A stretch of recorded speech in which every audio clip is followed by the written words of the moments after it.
Sélection jabarani lajɛbagaw Mali kɔnɔ ani Mali kɔ kan an b'a fɔ ko aw ni ɲankuma aw bisimila an ka émission mandi kɛnɛ kan n'o ye micro trottoir a tɛ kɛ mɔgɔ wɛrɛ fɛ aw denmuso a n'aw balimamuso Labati Dunbiya bi an bɛna wuli ka don dugu kɔnɔ ni thème jumɛn ye o de ye an ka constitution bɛ falen ni bolo kan an ka langue officielle yala a kan ka falen wa a man ka falen wa an bɛ don dugu kɔnɔ an bɛ jamanaden kelen-kelenna bɛɛ lajɛlen ɲininka u ka hakilina na min mana b'o la aw ni ne an ka jɛ an k'olu lajɛ ɲɔgɔn fɛ.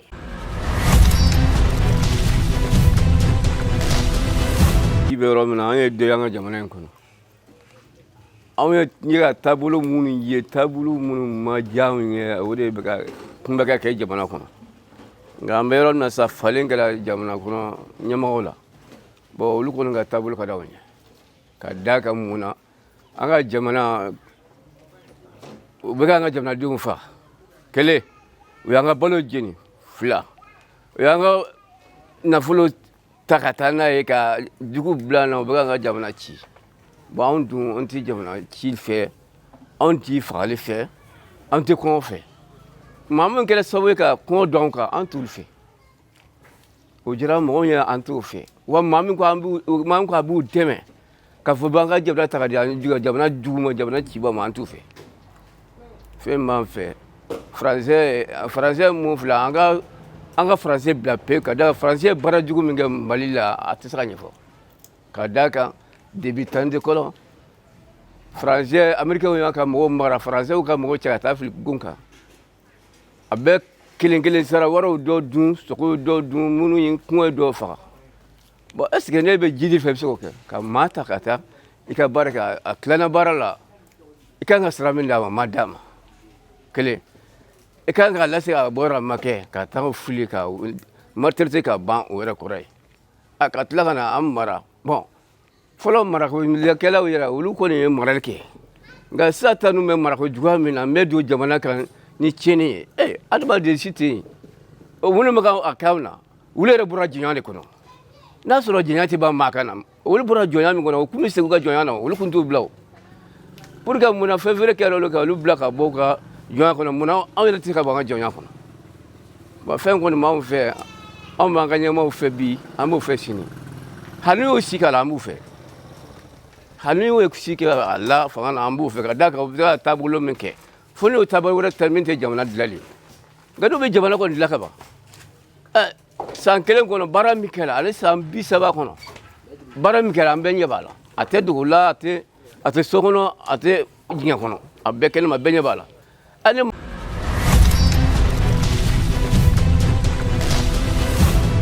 jamana in constitution ko an y'a kuma mɛn k'a fɔ k'u bɛna falen hakilina min kɔni b'an fɛ n'u u sera ka constitution yɛlɛma ka an ka jamana langue officielle kɛ bamanankan ye o de bɛ diya n ye kosɛbɛ o bɛ diya n ye fo ka taa fɔ a bɛ diya n ye parce que an ka jamana ɲɛmɔgɔ ninnu ni an ka jamana teleso bɛ laseli minnu kɛ u b'a fɔ tubabukan de la anw tɛ tubabukan mɛn anw tɛ foyi mɛn tubabukan na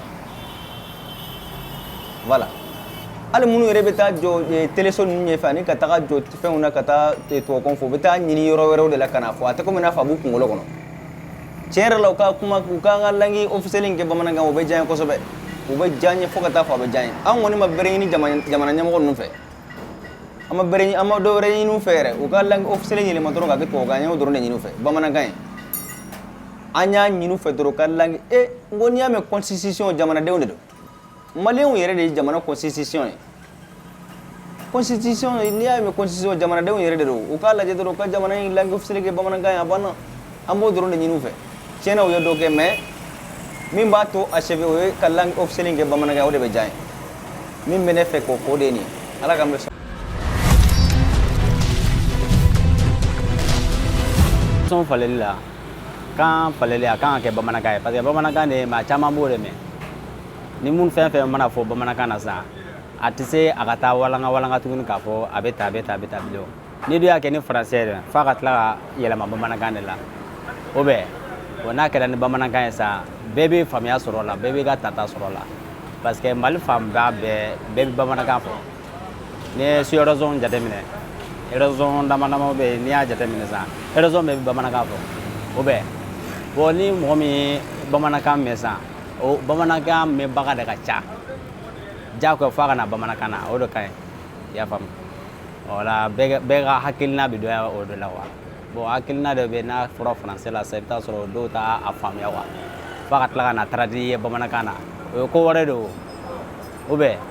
bon n'a fɔra bamanankan na sa bɛɛ b'i ka tata sɔrɔ a la ala k'a faamuya ko ɲuman di an bɛɛ lajɛlen ma.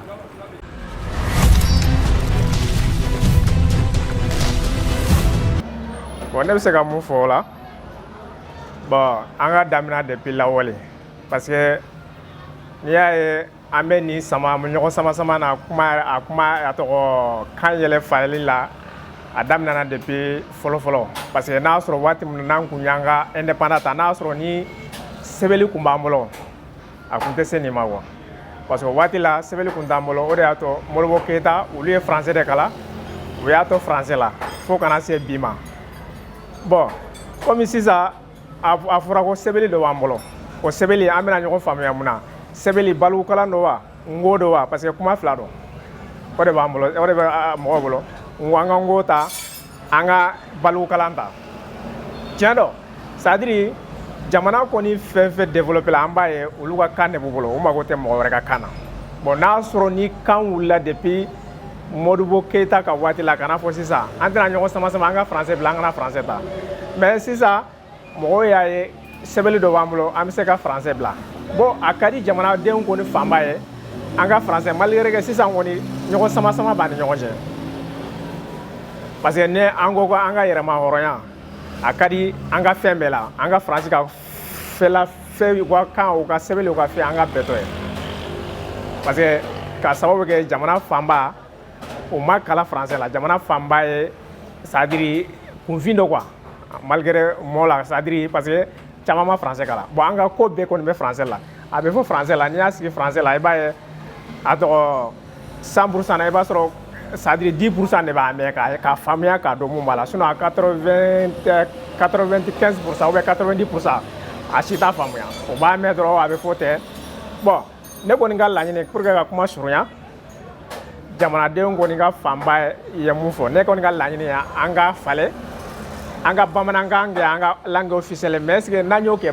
baarakɛ an bɛ baara kɛ kan mun na a bɛ se ka k'o ye wa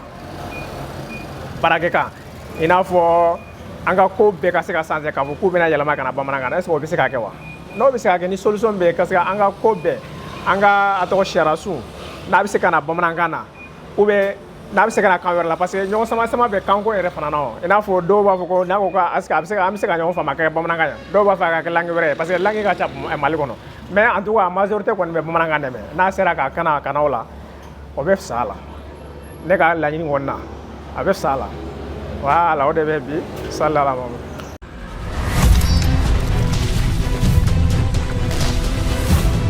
mi hakilina ye min ye constitution langue falenni na bon mɔgɔ caman bi kuma ka kɛ langue nationale an ka kɛ an yɛrɛ ka an ka langue officielle kɛ bamanankan ye ou bien an ka langue officielle kɛ kan wɛrɛ comme ça bon moi je pense que le problème ne c'est pas à ce niveau problème tɛ o yɔrɔ ninnu na problème tɛ k'a fɔ ko langue de don ou bien nin langue ka ɲi nin langue ma ɲi an ka français bila au moins hali n'a ni français bɛɛ kɛlɛ la c'est pas obligé k'a fɔ ko il faut obligatoirement an ka français bila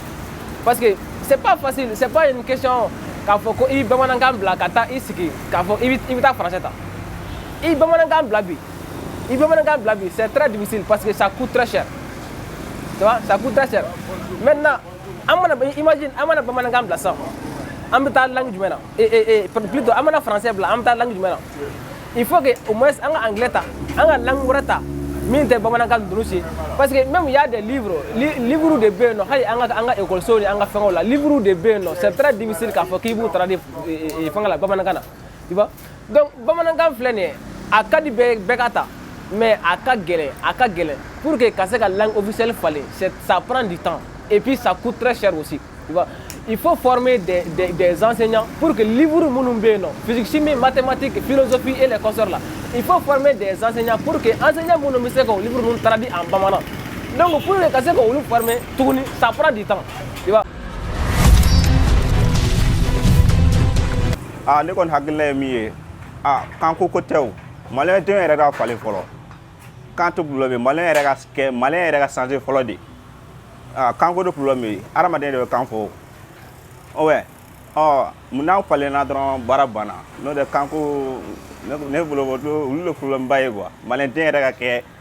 cɛsiri dɔrɔn o ka falen an ka jogo yɛlɛma n'a fɔra k'an bɛ falen an bɛ ka tile ka bamanankan de fɔ don o don an bɛ se ka baara kɛ bamanankan nafa o de bɛ ne ba i dansi i ka ɲininkali a diyara n ye kojugu ne ba jama la bɛɛ lajɛlen hakilina ni mɔgɔ si ni si hakilina tɛ kelen ye mais an bɛ don min na bi langue officielle falenni a ka di ne ye i y'a faamuya a ka di ne ye ka langue officielle falen ka bɔ français la ka taa anglais walima irisi o kɔni ka di ne ye bi an bɛ don min na ko bi jamana kɔnɔ mais jamanaden bɛɛ lajɛlen hakilina a tɛ se ka taga baara kɛ mais an bɛ don min na ko bi o kɔni ka di ne ye. Mifa production jabarani kanubagaw ayiwa aw yɛrɛ bɔra sisan nɔ ka jamanadenw ka hakilinata bɛɛ lajɛlen mɛn nka aw yɛrɛ ka hakilina ye mun ye a y'olu bila commentaire la a kana ɲinɛ fɛnɛ ka aw abonné an ka chaîne YouTube la n'o ye Mifa production ye ani j'aime Bade an b'a fɔ o la ko k'an bɛn diɲɛ waati wɛrɛ